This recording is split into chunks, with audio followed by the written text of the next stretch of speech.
Hey everyone, Tactics here, and with 9.1 finally announced for June 29th, I put together a video for you guys documenting all of the major changes and new content you can expect to see when the patch goes live. I don't want to spend too much time talking here, so if you enjoyed the video, be sure to leave a like and subscribe to get notified when I post more Warcraft content, and let's get started beginning with the brand new raid coming in the patch, the Sanctum of Domination. Now, just like Castle Nathria, this is going to be a 10 boss raid and includes the return of some major lore characters such as Garrosh, as well as Kel'Thuzad, and it ends off with a confrontation with Sylvanas. Now, in terms of eye level, everything is being bumped up here, so LFR is going to drop to 213 eye level, normal is 226 eye level, heroic is 239 eye level, and mythic is 252 eye level, with Kel'Thuzad and Sylvanas, the last two bosses in the raid, dropping a 7 additional eye level boost. So for mythic, that's going to be 259 up from 252, and that's true for all the difficulties. So similar to what they did in Castle Nathria with Stone Legion and Sire Denathrius, as well as back in BFA for N'Zoth, the last two bosses are getting a small eye level boost. In terms of release, this is actually going to be dropping only a week after the patch comes out instead of 2, with normal and heroic releasing on July the 6th, and mythic and raid finder Wing 1 releasing on July the 13th. In terms of stuff in the raid, there's actually a bunch of cool weapon drops with extra additional effects, and there's also a legendary hunter bow. Yes, a new legendary item that does not count towards your equipped legendaries, your crafted equipped legendaries, that is. So hunters, rejoice, there's going to be a new legendary for you in this patch. There's also a new system in the Shards of Domination, which are these gem effects that you can get from the raid and upgrade. Which will socket into domination slots, which are only on 5 pieces of gear within the raid itself. So socketing these gems in, they have 3 different types, from Unholy, Frost, and Blood schools, and if you have 3 of the same type of gem, you will get a set bonus effect. So basically what happens is that the gem bonuses from the gem themselves will work everywhere in all types of content, whether it be raiding, PvP, or Mythic Plus. The set bonus from having 3 of the same type of gem only works in raids and the Maw. So this is their way of trying to make raid gear better specifically in raids by adding this extra little effect in raids only that doesn't affect other forms of content. So in general, though, the shards themselves are likely boosts that you're going to want to have in other forms of content. It's just the bigger boost of having the set bonus is something that's only active in raids. From there, let's talk about the new Mythic Plus season. As I mentioned, only 1 week break from the patch release and the season beginning, as it begins on July the 6th with normal and heroic release. Likely, the eye level rewards are going to be capped, much as it was at the beginning of the expansion, much how it was during all of BFA in the first week. So expect there to be a cap of some sort on your rewards. With the new season, eye level and scaling will go up on dungeons though, with the new base item level being 210, and scaling making the HP and damage increase kind of shift up slightly. So for example, a 15 in 9.1 will have similar health scaling as a plus 20 on 9.0.5. And that's just to kind of smooth out the difficulty curve to make sure that that content is still relatively difficult instead of people just immediately blasting through it at the beginning of the season. With this new season, Blizzard is also introducing their brand new Mythic Plus score system, similar to Raider.io, but just straight into the game. These are also adjusting all of the different achievements related to Mythic Plus dungeons, so Keystone Explorer, Conqueror, and Master, all now requiring a certain level of a rating, as opposed to requiring all dungeons on a certain level. The Mythic Plus score itself works off of both tyrannical and fortified keys in the same dungeon. So for example, if you want to look at a specific dungeon, let's say Mist of Tyrannus Scythe, let's say you've done this on fortified and you did a plus 15 and you got about 185 points.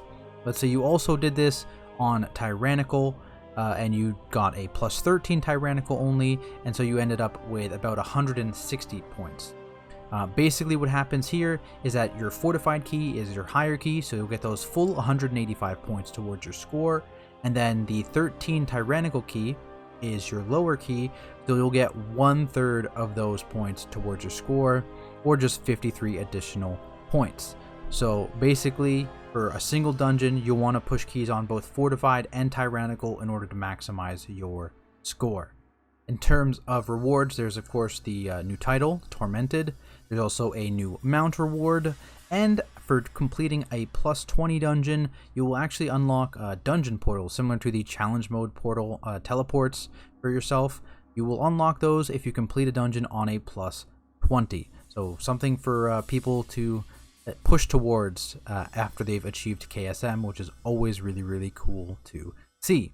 In terms of the new seasonal affix, it's the Tormented affix, and I actually am putting out an entire video on this affix, which should come shortly after this video is released, so keep an eye on it on my channel. I'll also probably post a link to it in the description once it's released, but basically I'm going to go through the entire affix, everything it entails.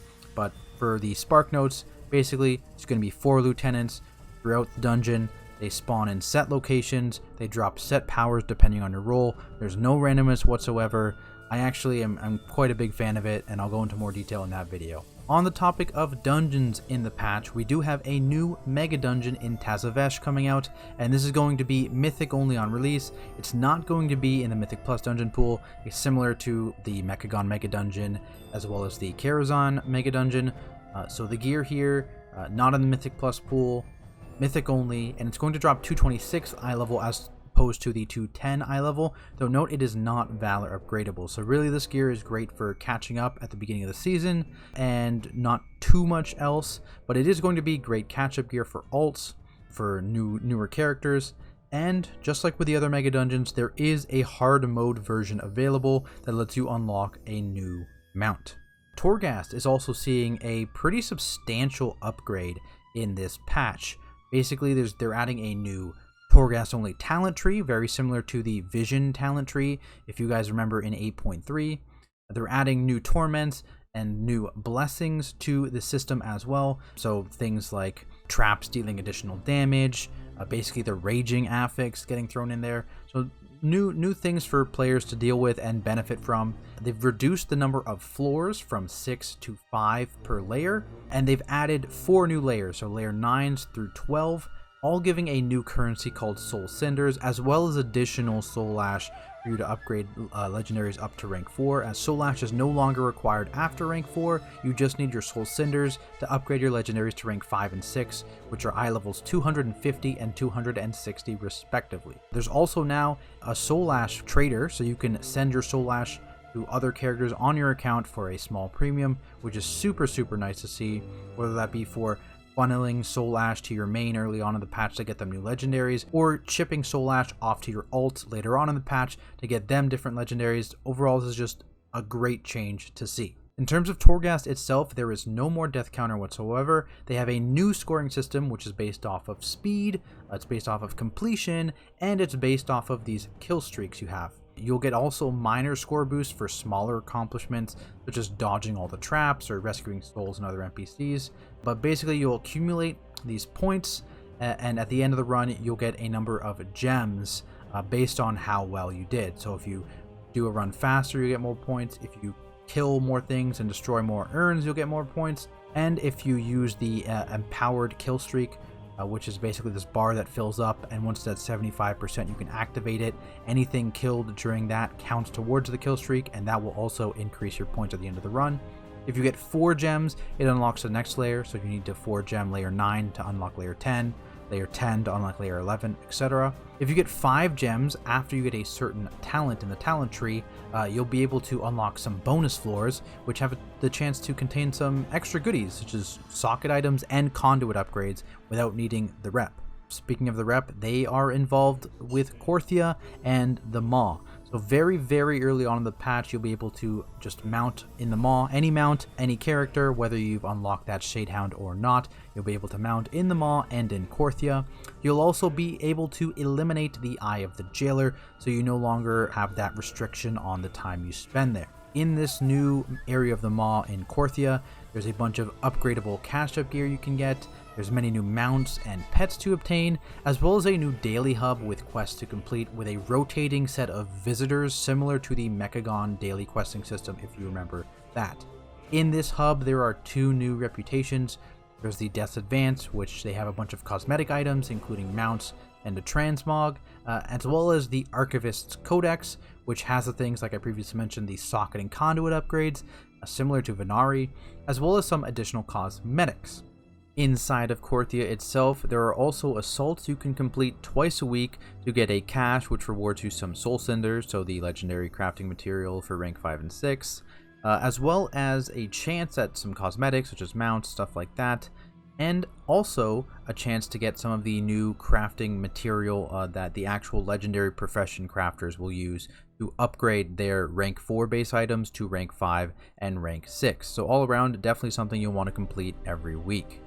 Now, in terms of Covenants and Soulbinds, there are 40 more levels of Renown to earn, and throughout this process, you'll gain new transmog, new mounts, all Covenant specific along the way, as well as continue your Covenant campaign. Flying is also earned strictly through Renown, so no reputations, no nothing else needed, it's done through Renown. There's also going to be new Covenant specific legendaries for all classes. Again, I'll probably be putting out a video on this shortly, so keep on the lookout for that. And there's also going to be new Soulbind traits, as well as the ability to enhance your conduits inside your Soulbind. Now, a bunch of these are looking very, very interesting, so it'll definitely shake up how classes work at least a little bit, depending on what Soulbind you like to use. There's also a couple new conduits, not for everybody though. So there's a general endurance conduit that applies to all classes, and then there is a general potency conduit that applies to all tanks. In general, these are a little bit lacking though, and not too exciting, but if your class has really bad endurance conduits or you're a tank with really bad potency conduits, you might have a new option there. 9.1 also comes with a bunch of balancing. I'm not going to go into the specifics here. I'll post a link to the patch notes if you want to read them, but in general, things like Holy Paladin, Boomkins, Fire Mages, Shadow Priests, and Affliction Warlocks all saw nerfs, with Mistweaver Monks, Havoc Demon Hunters, Survival Hunters, Subtlety Rogues, Destruction Warlocks, and Arms Warriors all see buffs. There were also nerfs to Discipline Priest Spirit Shell and Death Knight's Anti-Magic Zone, which were definitely warranted. In terms of PvP stuff, there was a bunch of PvP talent, basically a whole overhaul on that stuff. Again, not going to go into it. If you want to check it out, you can see the patch notes. There's a ton of changes there. But for a lot of players, what will affect them is the gear eye level change. So if you remember previously, Duelist, which was 2100 rating, gave Mythic eye level gear. In the new patch, achieving Duelist, again 2100 rating, will give eye level equivalent to the final 2 heroic bosses, so 246. If that was this current patch, it would have been 220, as opposed to giving the Mythic eye level. When used in PvP though, this same gear will scale all the way up to 259 eye level, which is equivalent to the final 2 bosses on Mythic, which basically just means in the long run, PvP gear is going to be the best in PvP, and PvE gear is going to be the best in PvE, which I think most people don't really have a problem with. Short-term gearing, obviously at the beginning of the patch, you're likely the best option for you is going to be a mix of having high-level PvP gear and PvE gear, but in the long run, in general, PvP gear is going to be best for PvPers, and PvE gear is going to be the best for PvEers, which I think is just a healthy thing for gearing. And there we have it, guys. All of the new content and changes coming in patch 9.1, releasing June 29th. Remember, if you found this video useful, be sure to leave a like and subscribe to the channel to be notified when I post more content like it. You can also come check me out on my Twitch stream at Tactics, where I'll be streaming a ton come 9.1 release, from Mythic rating to high Mythic plus keys, all from a tank POV, so if that interests you, feel free to stop by and say hi. That's all for now though. Thank you all so much for watching, and I will see you in the next video.